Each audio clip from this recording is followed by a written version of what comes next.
Hello everyone, कैसे हो guys आप सभी। स्वागत करती हूँ आप सभी का मैं अपने YouTube channel study with Deepa Saini में। आज की इस वीडियो में हम गाइस करने जा रहे हैं एक मोस्ट इम्पोर्टेंट टॉपिक। इस टॉपिक से है ना आपके कॉम्पिटिटिव एग्जाम्स में हर बार क्वेश्चंस एक या दो आता ही है। आज का हमारा टॉपिक रहेगा वायु परिवहन, और इसके साथ में मैं आपको संचार तंत्र यानी कम्युनिकेशन जो सिस्टम रहा है ना इंडिया का, कब आकाशवाणी आई, प्रसार भारती कब आया, तो इन सब चीज़ों के बारे में भी हम डिस्कस करेंगे। तो वीडियो के साथ एंड तक बने रहिए, मोस्ट इम्पोर्टेंट वीडियो है, स्किप मत कीजिएगा, ठीक है। क्योंकि आपकी जो एग्ज़ाम है उसमें जो जिक्के का जो पोर्शंस होता है ना, चिक्के वाला, तो उसमें यहाँ से क्वेश्चन आते हैं। तो वायु परिवहन देखो कोई नहीं पढ़ाएगा, बट मैं करा रही हूँ इस चीज़ को। वायु परिवहन एयर ट्रांसपोर्ट की बात करें ना, तो सबसे पहले भारत में वायु परिवहन की शुरुआत 1911 से हुई थी। और ये क्वेश्चन हद से ज़्यादा बार कॉम्पिटिटिव एग्जाम में आ चुका है कि भारत में वायु परिवहन की शुरुआत किस वर्ष हुई, तो 1911। देखो आपको रेल परिवहन का पता होना चाहिए। जो रेल परिवहन है वो तो 1853 में उसकी शुरुआत हुई थी। और वायु परिवहन की बात करें, एयर ट्रांसपोर्ट की बात करें, तो 1911 में। दोनों चीज़ें आपको याद रखनी है, ठीक है। भारत में वायु परिवहन की बात करें तो सबसे पहली उड़ान जो भरी गई थी ना भाई, वो इलाहाबाद से। इलाहाबाद कहाँ है? यूपी में इलाहाबाद और नैनी के बीच में भरी गई थी। केवल 10 किलोमीटर की ये उड़ान थी, यानी डिस्टेंस कितना था? केवल 10 किलोमीटर, ठीक है। और ये जो उड़ान भरी गई थी, एक बार एग्जाम में क्वेश्चन पूछा गया कि भारत में जो सबसे पहली उड़ान भरी गई थी उसके द्वारा क्या भेजा गया, तो भाई वो वायु डाक भेजने के लिए भरी गई थी। तो वायु डाक भेजी गई थी, ठीक है। डाक परिवहन, वायु परिवहन के द्वारा डाक भेजने के लिए सबसे पहली उड़ान उड़ी थी इंडिया की 1911 में। यूपी के इलाहाबाद और नैनी के बीच थी, और डिस्टेंस कितना था? केवल 10 किलोमीटर। तो ये 4-5 क्वेश्चन है जो हद से ज़्यादा बार रिपीट होते हैं। और अगर हम एक्चुअल डेवलपमेंट की बात करें ना एयर ट्रांसपोर्ट का, तो वो हुआ था भाई आपका जो फर्स्ट वर्ल्ड वॉर है उसके बाद, यानी 1914 में आपका प्रथम विश्व युद्ध शुरू हुआ था 1914 में, और 1918 में ख़त्म हुआ था। तो उसके दौरान, उसके बाद आपका जो वायु परिवहन है उसमें अच्छा विकास देखा गया था। 1953 में क्या हुआ, फिर वायु जो परिवहन था पहले प्राइवेट था, फिर उसके बाद उसका नेशनलाइजेशन कर दिया गया, यानी उसका राष्ट्रीयकरण कर दिया, और 2 निगम बना दिए।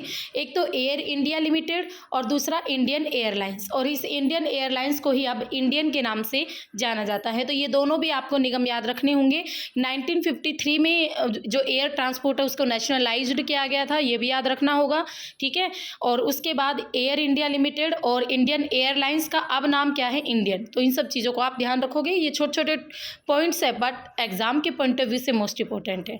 आगे आता है ऑयल और गैस पाइपलाइन। तो पाइपलाइन भी मैं आपको इसी में करवाने वाली हूँ। ऑयल, तेल और गैस की जो पाइपलाइन है, बहुत बार हमें क्वेश्चन यहाँ से भी देखने को मिल जाता है एग्जाम में। तो आप इंपॉर्टेंट चीज़ें देखोगे यहाँ पे। सबसे पहले ऑयल इंडिया लिमिटेड यानी OIL। देश में ये OIL क्या करता है? जो क्रूड ऑयल है यानी कच्चा तेल है और प्राकृतिक गैस है, इसकी खोज कहाँ पर कितना है, उसका उत्पादन और फिर उसका ट्रांसपोर्ट, इन सब का काम कौन देखता है? OIL। OIL की फुल फॉर्म आपको पता होना चाहिए, ऑयल इंडिया लिमिटेड। ये एग्जाम में पूछी जाती है, ठीक है।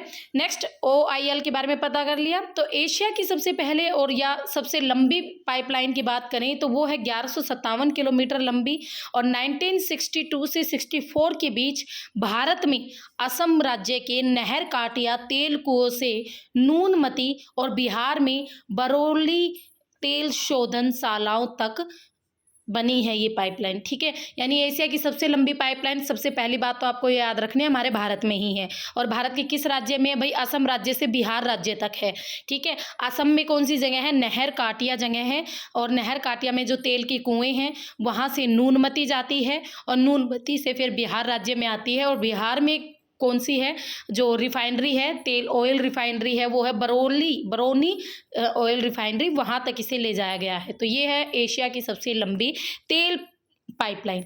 नेक्स्ट आती है गैस पाइपलाइन। तो आपको तेल का पता चल गया, OIL उसका सारा काम देखता है, ऑयल इंडिया लिमिटेड। वहीं गैस पाइपलाइन की बात करें तो गाइस 1984 में इसे स्थापित किया गया था, और भारतीय गैस प्राधिकरण लिमिटेड, इससे रिलेटेड जितने भी काम हैं भारतीय गैस प्राधिकरण लिमिटेड के द्वारा किए जाते हैं। वहीं हम बात करें कि भारत की सबसे लंबी पाइपलाइन कौन सी है, तो भाई भारत की सबसे लंबी है हजीरा विजयपुर जगदीशपुर। शॉर्ट फॉर्म में इसे HBJ कहते हैं। H यानी हजीरा, B यानी विजयपुर और J यानी जगदीशपुर। ये एग्जाम में बहुत बार आ चुकी है, मोस्ट इंपॉर्टेंट है। और इसकी लंबाई भी पूछी जाती है, 1750 किलोमीटर ये लंबी है। और विश्व की सबसे लंबी भूमिगत गैस पाइपलाइन भी मानी जाती है, क्योंकि ये जो पाइपलाइन है ना वो भूमि के अंदर से दबाई गई है। ठीक है, तो हमारा जो धरातल है, धरातल के नीचे है ये पाइपलाइन दबाई गई है।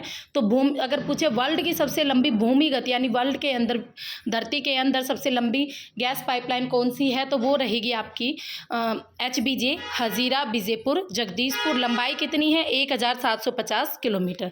ठीक है, तो देखो आपने तेल पाइपलाइन पढ़ ली, भारत की सबसे लंबी, जो कि असम के नहर काटिया से नोनबती और बिहार के बरौनी तक है। गैस पाइपलाइन आपने पढ़ ली, हजीरा बीजेपुर जगदीशपुर। और वायु परिवहन आपने पढ़ लिया। नेक्स्ट आता है कम्युनिकेशन सिस्टम यानी संचार तंत्र। अब आप सबको पता है कम्युनिकेशन क्या होता है। कम्युनिकेशन जिससे हम अपने विचारों को या तो किसी साधन के द्वारा दूसरे व्यक्ति तक पहुंचाते हैं, उसी साधन या अन्य किसी साधन के द्वारा उनके विचारों को हम ग्रहण करते हैं। तो यही कम्युनिकेशन यानी फ़ोन, आप फॉर एग्जांपल मोबाइल जो आज के टाइम पर है वो कम्युनिकेशन का सबसे बेटर सोर्स माना जाता है ना। तो समझ गए कम्युनिकेशन क्या होता है। तो संचार तंत्र यानी कम्युनिकेशन सिस्टम के पहले दो ही माध्यम थे भाई, बिल्कुल अगर हम स्टार्टर की बात करें तो मुद्रण माध्यम और इलेक्ट्रॉनिक माध्यम। मुद्रण माध्यम यानी अखबार जिसमें छपा रहता था और आप पढ़ लेते थे, पत्र होते थे, पत्रिकाएं होती थी पहले टाइम में।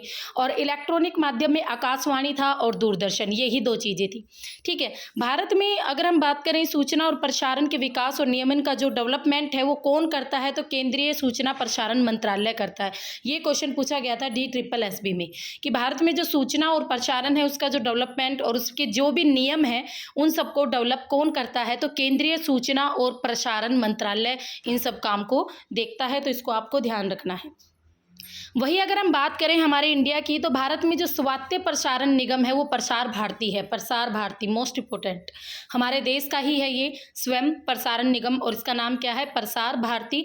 1997 में ये गठन हुआ था। तो ये क्वेश्चन प्रसार भारती कब गठित किया गया था, ये DSSB PGT में पूछा जा चुका है गाइस। तो ध्यान रखना प्रसार भारती आपका 1997 में गठन हुआ था इसका। और आकाशवाणी और दूरदर्शन इसके दो प्रमुख घटक है, यानी प्रसार भारती के अगर कंपोनेंट्स की बात करें तो जो आकाशवाणी है वो दूरदर्शन है, ये दोनों है। और रेडियो जो आप सभी जानते हो, सबने देखा ही और आज के टाइम पर भी है रेडियो, ऐसी बात नहीं है।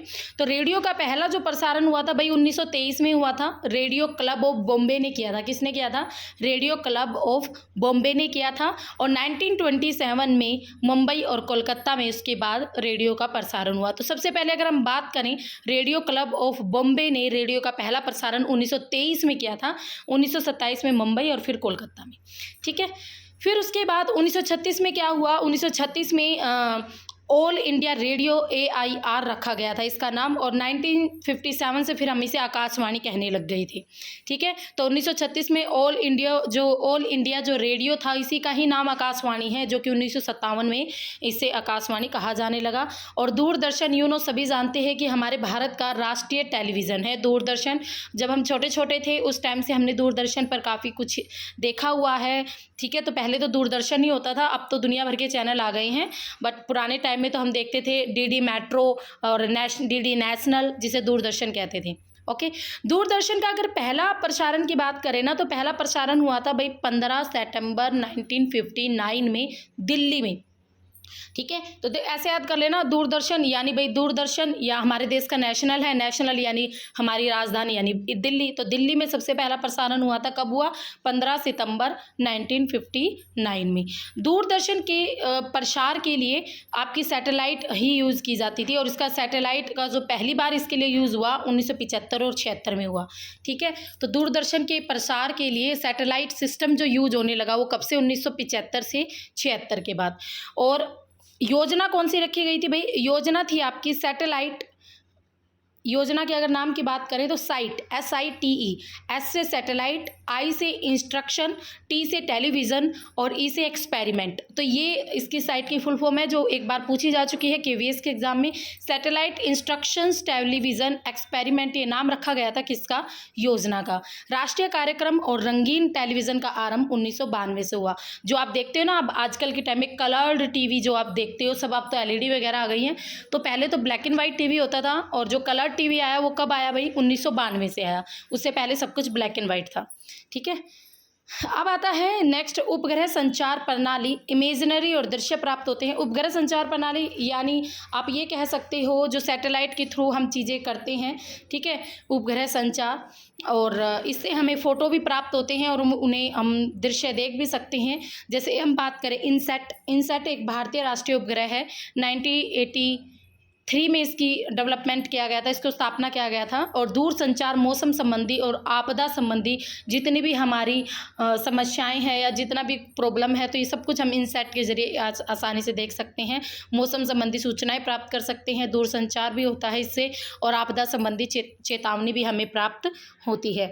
तो ये था, देखो मैंने आपको फुल डिटेल में कम्युनिकेशन सिस्टम के जितने भी इंपॉर्टेंट पॉइंट्स हैं ना जो आपके एग्जाम में आ सकते थे, वो सारे हमने डिस्कस कर लिए हैं। आपको पता है प्रसार भारती, उसके कंपोनेंट, दूरदर्शन कब हुआ, ऑल इंडिया रेडियो क्या था, ठीक है, और इसके अलावा वायु परिवहन हमने डिटेल में पढ़ लिया, गैस पाइपलाइन पढ़ ली है, ऑयल और गैस दोनों, और वायु परिवहन। तो ये था गाइस एक छोटा सा टॉपिक और छोटी सी वीडियो जो कि आपके ट्रांसपोर्ट, कम्युनिकेशन ट्रांसपोर्ट और एयर ट्रांसपोर्ट दोनों के लिए इंपॉर्टेंट है। कोई भी जीके एग्जाम देने जाओगे ना, यहाँ से क्वेश्चन जरूर मिलेगा, ठीक है। तो बताना मुझे आपको वीडियो कैसी लगी। अगर वीडियो अच्छी लगी हो तो please like share and subscribe my channel, new हो तो, है ना, और प्लीज़ मैक्सिमम शेयर कर दिया करो वीडियो को, ताकि मैक्सिमम स्टूडेंट हमारे साथ जुड़ सकें और हम भी थोड़ा ग्रो अप हो सके। तो फिर मिलेंगे, तब तक के लिए हैव ए नाइस डे।